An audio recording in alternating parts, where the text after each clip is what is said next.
Like the Cinderella's flowing gown, River Jayamangali makes her descent from the summit of Devarayanadurga hills in Tumakuru district to merge with Pinakini in Sangameshwara in Andhra Pradesh before draining into the Bay of Bengal.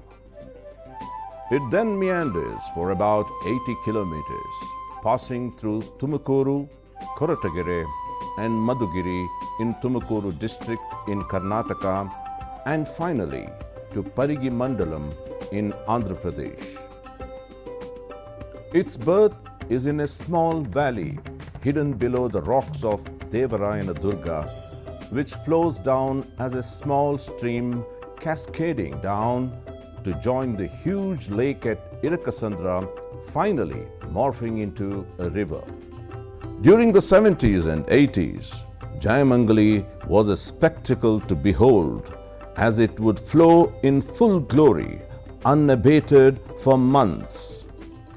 The seasonal rain in its wake would fill the wells, lakes and Talapariges, which are called as small springs, which would remain recharged throughout the year even though Jayamangali had water for just 6 months. It has two tributaries, Garudachala that flows from Doddaballapura near Kodlapura in Koratagere Taluk and Suvarnamukhi that comes from Siddarabetta close to Akkirampura.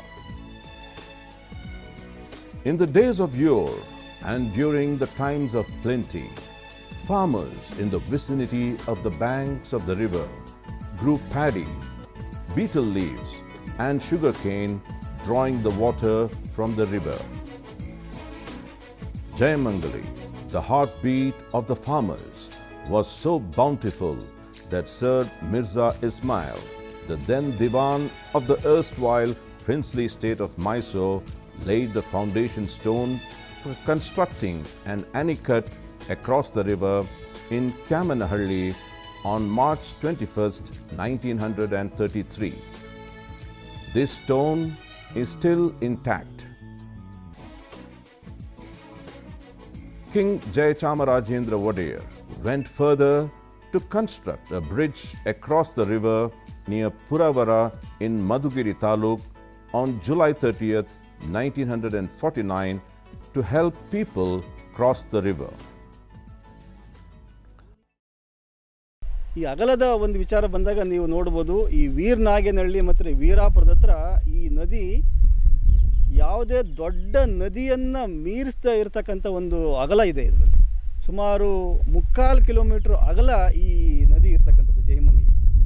ಅದನ್ನು ಗಮನಿಸಿದರೆ ಖಂಡಿತವಾಗಲೂ ಇದೊಂದು ಪ್ರತಿ ವರ್ಷ ಹರಿತಾ ಇರತಕ್ಕಂಥ ಮೊದಲು ಹರಿತಾ ಇದ್ದಂಥ ಒಂದು ದೊಡ್ಡ ನದಿ. 3 ತಿಂಗಳು 4 ತಿಂಗಳು ನದಿ ಹರಿತಾನೇ ಇರೋದು. ಅವಾಗ ಇವಾಗ 20 ವರ್ಷ ಆದರೂ ಕೂಡ ನದಿ ಇಲ್ಲ. ಪ್ರಕೃತಿ ಹೆಚ್ಚು ಕಮ್ಮಿ ಆಗಿಬಿಟ್ಟು ಮಳೆನೇ ಇಲ್ಲ. ಮಳೆನೇ ಇಲ್ದಿದ್ರು ನದಿ ಎಲ್ಲ ಬರ್ತೈತೆ. ಅವರಿದ್ದಾಗ ಈ ನಮ್ಮ ಮನೆ ಜಯಮಂಗಲಿ ನದಿ ಪಕ್ಕನೇ ಇದೆ. ಇದೊಂಥರ ಸಂತೃಷ್ಟ ಆಗಿತ್ತು. ಯಾಕಂದರೆ ನಾವು ವ್ಯವಸಾಯ ಕುಟುಂಬದಿಂದ ಬಂದವರು. ಅಡಿಕೆ ತೋಟ, ವೀಳ್ಯದೆಲೆ ತೋಟ, ಕಬ್ಬಿನ ತೋಟ ಎಲ್ಲ ಇತ್ತು. ಎಲ್ಲಿ ನೋಡಿದ್ರು ಮರ ಗಿಡ, ಹೊಂಗೆ ಮರಗಳು ಮತ್ತು ಇವು ಹುಣಸೆ ತೋಪ ಅಂತ ಇತ್ತು. ನೆಕ್ಸ್ಟ್ ಜಯಮಂಗಲಿ ಪಕ್ಕ ಇದ್ದಿದ್ದಕ್ಕೆ ಮಳೆಗಾಲದಲ್ಲಿ ಒಂದು 3ರಿಂದ 4 ತಿಂಗಳು ನದಿನೂ ಹರಿತಾ ಇತ್ತು. ಕಳೆದ 30 ವರ್ಷಗಳಿಂದ ಅಂದಾಜು 1990-91ರಲ್ಲಿ ಜಯಮಂಗಲಿ ನದಿ ಭಾಳ ತುಂಬಿ ಹರಿದಿತ್ತು ದೊಡ್ಡ ಮಟ್ಟದಲ್ಲಿ. ಕಾಳೇನಹಳ್ಳಿ, ವೀರಾಪುರ, ವೀರನಾಗೇನಹಳ್ಳಿ, ರೆಡ್ಡಿಹಳ್ಳಿ, ಕೊಡಿಗೇನಹಳ್ಳಿ ಇಷ್ಟು ದೊಡ್ಡ ಮಟ್ಟದಲ್ಲಿ ಈ ಹಳ್ಳಿಗಳೇ ಮುಳುಗೋಗೋ ಥರ ಆಗ ನದಿ ಹರಿದಿತ್ತು. ತದನಂತರದಲ್ಲಿ ಮಧ್ಯದಲ್ಲಿ 2016ರಲ್ಲಿ ಸ್ವಲ್ಪ ಬಂತು. ಮತ್ತು ಏನಂತ ಹೇಳ್ಕೊಳೋ ಮಳೆ ಆಗಲಿಲ್ಲ. In 1985, a reservoir was constructed which was named as Tita near Koratagere Taluk, and a few years back hundreds of acres of land in the surroundings of the river near Maidanahalli, which was declared a wildlife sanctuary to protect the rare black bucks, an endangered species.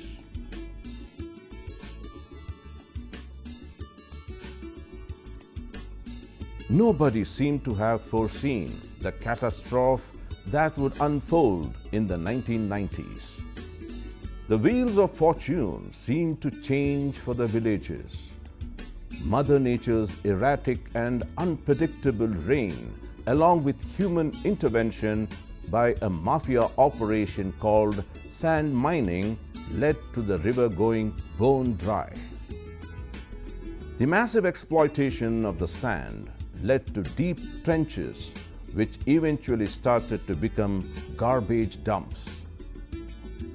Old generations staying on the river banks protected the river to use the water for agriculture, cattle and drinking, while the younger generation went on selling its sand with a greed for quick profits, though illegally.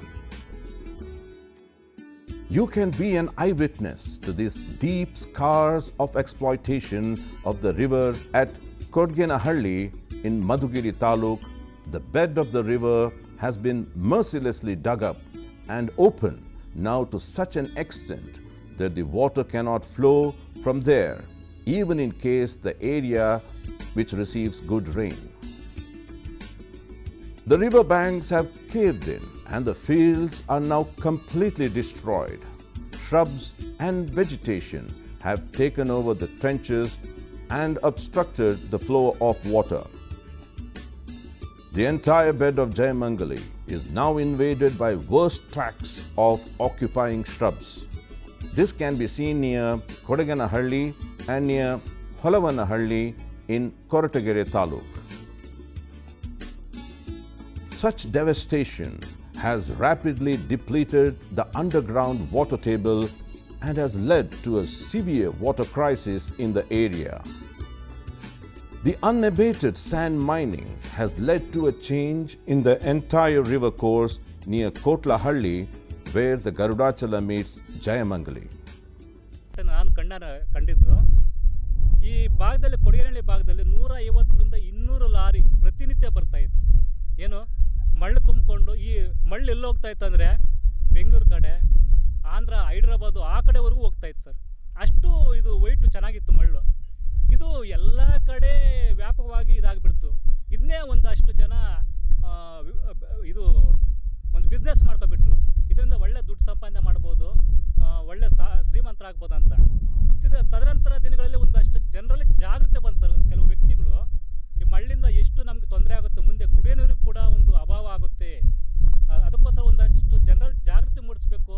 ಆ ಚಿಂತಕರು ಒಂದಷ್ಟು ಇದನ್ನ ಸಂರಕ್ಷಣೆ ಮಾಡಬೇಕು ಅಂತೇಳಿ ಒಂದಷ್ಟು ಅಲ್ಲಲ್ಲಿ ಹೋರಾಟಗಳು ಸ್ಟಾರ್ಟ್ ಆಯ್ತು sir. With all this devastation, Jayamangali has some well-wishers as well. They have taken the battle to the opposition, where they have voluntarily banned sand mining along the course of the river. There are villages which are just 5 to 6 kilometers from Kodugenahalli who have put a halt on sand mining. They will only give it for personal use and it is to be carried in bullock carts. These brave-heart villages have stood strong and have not succumbed to the pressure put up by the Mafia. They have courageously protested and blocked the sand-laden lorries. They have dared to lodge complaints against sand mining with the police, revenue and mines and geology departments. These measures by the villagers has been much appreciated and has helped in protecting and rejuvenating Jayamangali. And as a consequence, the water table holds up even during the worst of droughts. Now, the area rarely faces drinking water problems even when there is no flow of water. People get water by digging a small spring in the riverbed, the wells in the area to have good water levels. According to the villagers, this water tastes good and claim that it's good for their health. ಇಲ್ಲಿ ಚಿಲ್ಮೆ ಇದೆ. ಇದು ಯಾವುದೇ ಥರ ಬರಗಾಲ ಬಂದ್ರೂ ಒಣಗೋಗಲ್ಲ, ಅಷ್ಟು ನೀರು ಕುಡಿಯೋ ನೀರು ಬರ್ತಾ ಇದು ಚಿಲ್ಮೆ ನೀರು ತುಂಬ ಒಳ್ಳೆಯದು, ಸಿಹಿಯಾಗಿರುತ್ತೆ. ಇದು ಕುಡಿಯೋದ್ರಿಂದ ಯಾವುದೇ ಥರ ಕೈಕಾಲು ನೋವು ಬರಲ್ಲ. ಮತ್ತು ಇಲ್ಲಿ 3-4 ಊರವರು ಈ ನೀರನ್ನ ತುಂಬ್ಕೊಂಡು ಹೋಗ್ತಾರೆ. ನೀವು ಎಷ್ಟು ಒಂದು 200-300 ಬಿನ್ಗೆ ತುಂಬಿದ್ರೂ ನೀರು ಉತ್ಪತ್ತಿ ಆಗ್ತಾನೆ ಇರುತ್ತೆ. ಎಂಥ ಬರಗಾಲ ಬಂದರೂ ಈ ಚಿಲ್ಮೆಯಲ್ಲಿ ನೀರು ಖಾಲಿ ಆಗಲ್ಲ. ನಾವು ಮೊದಲೆಲ್ಲ ಇಲ್ಲಿ ಟ್ರ್ಯಾಕ್ಟ್ರಲ್ಲಿ ಮಣ್ಣು ಹೊಡಿತಾ ಇದ್ರು, ಅದನ್ನೆಲ್ಲ ನಾವು ಪೊಲೀಸಿಗೆ ಕಂಪ್ಲೇಂಟ್ ಕೊಟ್ಟು ಎಲ್ಲ ನಿಲ್ಲಿಸ್ಬಿಟ್ಟು ಸ್ಟಾಪ್ ಮಾಡಿದ್ದೀವಿ. ಆದ್ದರಿಂದ ಇಲ್ಲಿ ಮರಳು ಯಾರಿಗೂ ಮಾರ್ಕೊಳ್ಳೋದಕ್ಕೆ ಬಿಡೋದಿಲ್ಲ. ನಾವು ಮನೆಗಳು ಕಟ್ಟಬೇಕಾದ್ರೆ ಅದಕ್ಕೆ ಮಾತ್ರ ಹೊಡ್ಕೊಳ್ಳೋಕೆ ಮಾತ್ರ ಬಿಡ್ತಾ ಇದ್ದೀವಿ. ಇವಾಗ ಒಂದು ಟ್ರ್ಯಾಕ್ಟರ್ ಆದರೆ ಎತ್ತಿನ ಗಾಡಿಯಲ್ಲಿ ಒಂದು 4-5 ಗಾಡಿ ಆದರೆ ಒಂದು ಟ್ರ್ಯಾಕ್ಟರ್ ಬರುತ್ತೆ. ನಾವು ಇವಾಗ ಅದಕ್ಕೆ 300 ಕೊಡ್ತಾ ಇದ್ರಿ. ಇವಾಗ ಎತ್ತಿನ ಗಾಡಿಯಲ್ಲಿ 300 ರೂಪಾಯಿ ಅಂದರೆ ಒಂದು ಟ್ರ್ಯಾಕ್ಟರ್ ಹೊಡಿಬೇಕಂದ್ರೆ ಒಂದು 2000 ಇಗಬೇಕು. ಆ ಥರ ಆಗಿದೆ. ಕಂಟ್ರೋಲ್ ಇದೆ. ಏನಂದರೆ ಬೇರೆಯವರೆಲ್ಲ ತುಂಬ ಹೊಡಿತಾ ಇದ್ರಲ್ಲ ಅನಾವಶ್ಯಕವಾಗಿ, ಅದೆಲ್ಲ ಸ್ವಲ್ಪ ನಿಂತೋಗಿದೆ ಅಷ್ಟೇ. At long last, the year 2021 so unexpectedly received good rains, and Jayamangali was seen flowing in its former glory for a month in November. Even Garudachala, a forgotten entity, was now brimming with surplus water. The people of bygone times reminisced that it had been 3 decades since the water has flown in such a manner. November 16 ಬೆಳಗಿನ ಜಾವ 3 ಗಂಟೆಗೆ ಬಂತು sir. ಆವಾಗ ಊರವರೆಲ್ಲ ಬೆಳಗ್ಗೆ ಅಷ್ಟೊತ್ತಿಗೆ ಬಂದು ಎಲ್ಲ ತೊರೆಯಲ್ಲೇ ಇದ್ರಿ ಸರ್. ಎಲ್ಲರೂ ನೋಡ್ತಾ ಇದ್ರು. ಎಲ್ಲರಿಗೂ ತುಂಬ ಖುಷಿ ಆಯಿತು. ಇಷ್ಟು ತೊರೆ ಬಂದಿರೋದು ನಾವು ಯಾವತ್ತೂ ನೋಡಿಲ್ಲ. 20 ವರ್ಷ ಆಯಿತು ಈ ತೊರೆ ಬಂದು ಅಂತ. ಬೇರೆ ನಮ್ಮ ನೆಂಟರುಗಳೆಲ್ಲ ಬೆಂಗಳೂರು ಆ ಕಡೆ ಎಲ್ಲ ಇದ್ದಾರೆ. ಎಲ್ಲರೂ ಬಂದು ನೋಡ್ಕೊಂಡು ಹೋದ್ರು. ಇಲ್ಲಿ ನೀರು ಗಂಗಮ್ಮ ಅಂತ ಹೇಳ್ಬಿಟ್ಟು ಎಲ್ಲರೂ ಗಂಗಮ್ಮನ ಪೂಜೆನೂ ಮಾಡ್ತಾರೆ. ತುಂಬ ವರ್ಷಕ್ಕೆ ಬಂದಿದೆ ಅಂತ ಹೇಳ್ಬಿಟ್ಟು ಎಲ್ಲ ತುಂಬ ಖುಷಿ ಆಯಿತು ಸರ್ ನಮಗೆ ನೀರು ಬಂದಿರೋದಕ್ಕೆ. The year 2021 has served many lessons. People have realized that once the river was full, there will be no water problem for at least another 2 to 3 years. Nowadays, many small dams have been laid across the river.